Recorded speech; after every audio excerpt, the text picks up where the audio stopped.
next. So I don't necessarily know that I've seen him grow per se, but I think I've definitely seen him be able to adjust with all of the changes that have been placed in front of him. What's it been like to adjust the changes, not just for him, but for you guys as well? What's that process been like?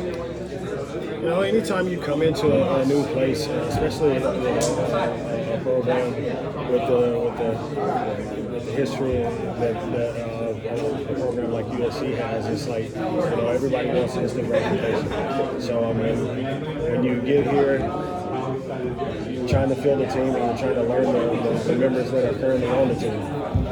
Now I feel like we've gotten to a point where we know the guys that are on our roster, and now it's like, okay, how do you maintain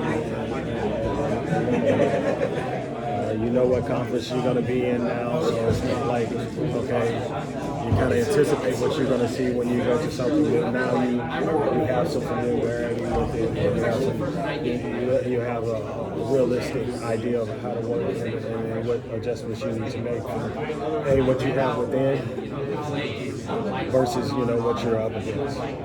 Because of all the changes, whether that's NBA, conference, all that, does it kind of feel like you're now starting to hopefully find a bit of a rhythm or stability to a certain extent? Yeah, it definitely feels like now you can kind of catch your breath because you know what you're up against. Some of us have talked about just the fourth quarter situation, the discipline changing to be able to pull out those games. Hey, what have you seen just in terms of this whole team and maybe what's different mindset-wise and mental toughness-wise that would help in those situations?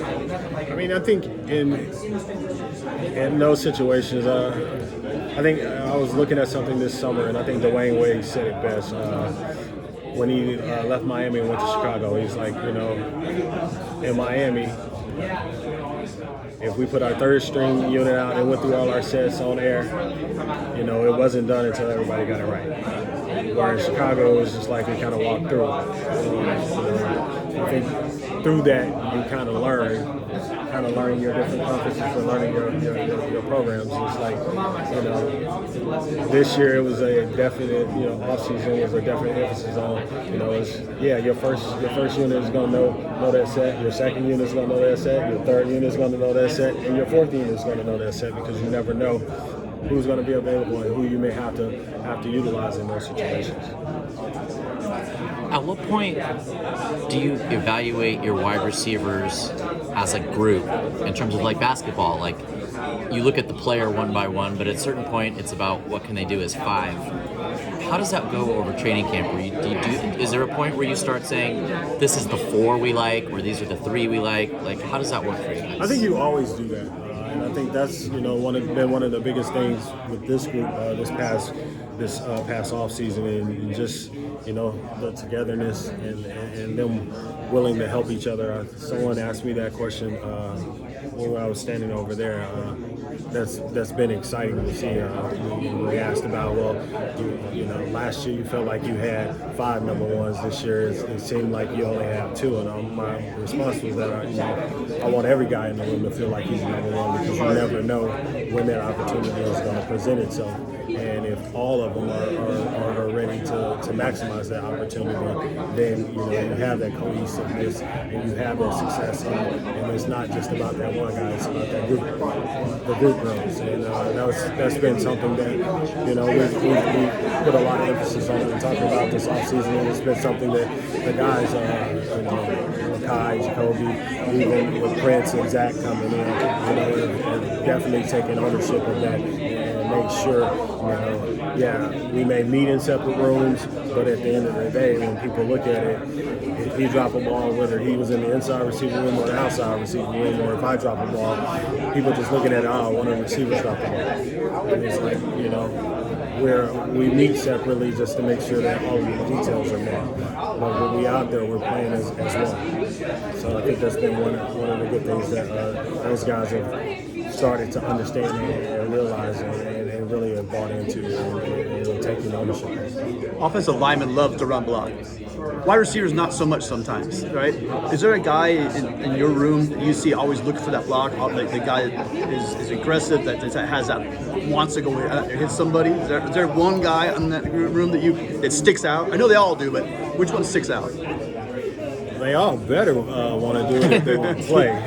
Because, I mean, you know, we challenge them, you know.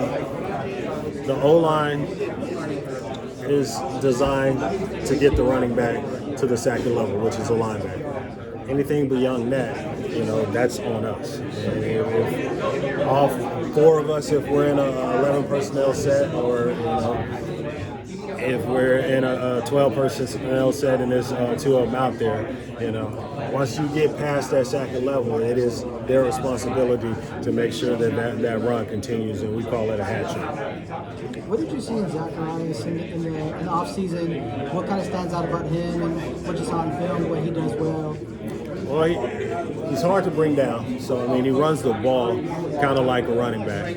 He's got very strong hands, so he attacks the ball in the air very aggressively. And, you know, I would anticipate seeing that transfer into the run game, as you said, because he's got some defensive history in his background as far as high school and things of that nature. So, you know, I know he's not going to be afraid to stick his hat in there, but it'll be exciting to see during fall camp when he gets that opportunity to do so. What's Prince's level of comfort with the offense as training camp starts? I think it's grown. You know, there was days in spring ball where you could physically look out there and tell that he was thinking about some things. And, you know, during the walkthroughs this summer, everything has just been second nature for him. From your perspective, have you seen Jaden maybe take the biggest leap forward? You know, obviously he only had a couple games to start a quarterback last year. Now coming in this offseason, first time he said it's the first time he's ever been like the starter heading into a season. How have you seen him kind of take that opportunity? Well, I just think, you know, you get good at playing football. And, you know, from his last live game of playing football in Vegas, you know, throughout spring, it was almost like, you know, the game kind of started to slow down for him. I mean, we'll put different plays in, you know, each week or, you know, during spring, you know, every other day, and it's different, but it's not like it's new for him. So I think, you know, just the familiarity of kind of having an idea what the concept is and just lining up and playing football has been fun for him. And, the question was asked over there is, you know, our offense is friendly to the pass game because you can get better with your timing during off season because those guys can go out and run and throw and get the timing and spacing down all day. And, you know, they took a full advantage of that this summer. Jaden, I think, threw 20 plus yards last year, like 18 or 19% of the time. That was the highest of any quarterback since Nicholas has been a head coach. Is that just because he's that good at the deep ball that, you know, you're going to let him do what he's good at? Or is that maybe even more than you'd expect? Or is it more about taking the singles, I guess, and not the home runs? Or? I would love to answer that question. I swear I would love to answer that question. But if other schools are like our schools, there's someone that's going to be looking at all of these interviews. Someone in this room right now. To find the answer. Pretty suspicious. To find the answer to that question, so the week that they play us, like, that coach said that he's so. Maybe a little bit later I'll give you an answer, but great question. What have you seen from Kobi as far as taking what you did well last year and trying to improve what you're going to do? I mean, from a talent standpoint, Jacoby's got everything that you would ask. The biggest thing with him is just managing his emotions, because he's a passion kid, and you know that's one of the greatest things about him is that he's a passionate kid and he loves to compete. He loves to play the game. but he has to understand, like, the game's not a won or loss on one play. It's almost like a marathon. And him being able to understand that and understanding sometimes, you know, we read progressions and we've done a good job of not just Kobe, but like having all of the receivers sometime in there when we're installing it here with the quarterback here is understanding when to get over, what he's looking at on the three progressions, because, you know, all the receivers will come back to the huddle at the end of the play. Man, I was open on that play. Why didn't you do it to me? Well, you're a backside read, buddy. He threw it to his first read on there. That's kind of what we want on this play. So, I mean, to kind of just dial it back and let all of those guys kind of hear and understand not just what their side is, but the total concept and the big picture of it, I think it's helped. Not just him, but help all of them. Is that just education and guidance that you're talking about, or is there strategies that you use to kind of make them see that?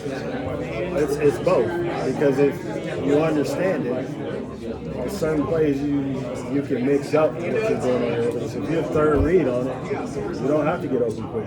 So, you know, he can utilize some of his footwork and utilize some of his elusiveness as he's working his release, because he knows he's going to be here, and then back to me to get open. You know, being detailed on getting our depths on our routes. You know, not rolling into that 12 to get you 15, but actually getting the 15 and digging it across. Because now, hey, I'm a backside read on this. I don't have to get there quick, and I know I can clearly get myself in front of this person that's dropping.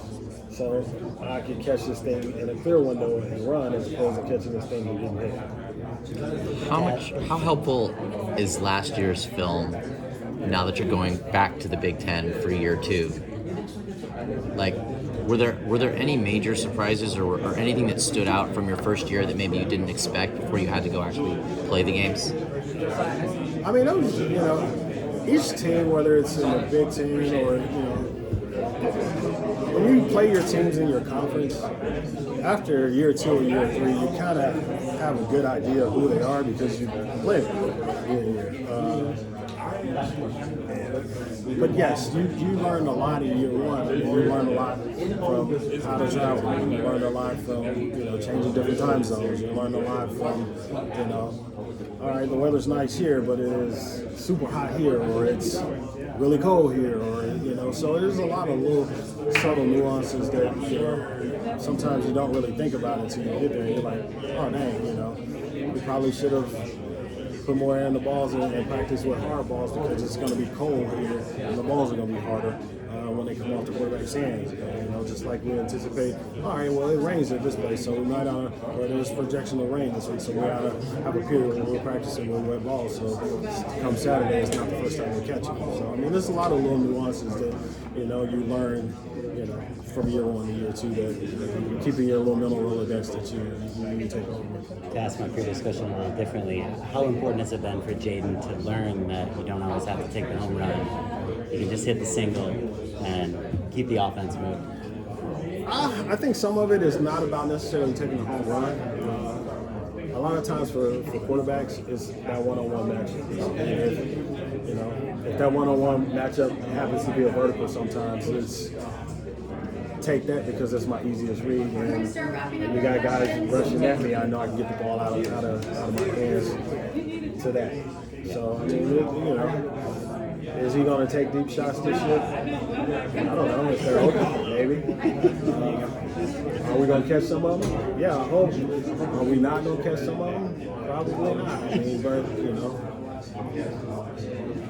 it's not a 50-50 ball unless you get it 50% of the time, you know. Helps to have Jacoby, I imagine, in those situations.